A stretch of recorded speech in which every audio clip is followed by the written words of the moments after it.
çabağa girmekten qabaq Bağbana elçilər heç göndərərmi? Bənövşələr dağda boynun bükəndə Dumana elçilər heç göndərərmi? Göyçəmənə yağış yağanda qəhər Onlara güllərə yağıb deyərmi? Ay işığın al yanağa düşəndə Qara gözlərinə baxın deyərmi? Deyərmi, deyərmi? Qara gözlərinə baxın deyərmi? Deyərmi, balam deyərmi?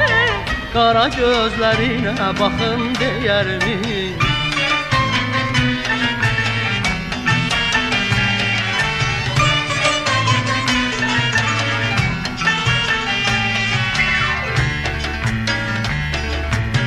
Qışı əridəndə hər yanda günəş Gəlim ya gəlməyin soruşmaz bahar Çiçək nəfəsiyle, körpə səsiyle Gülüm ya gülməyin soruşmaz bahar Göyçəmənə yağış yağanda səhər Otlara güllərə yağın deyərmi?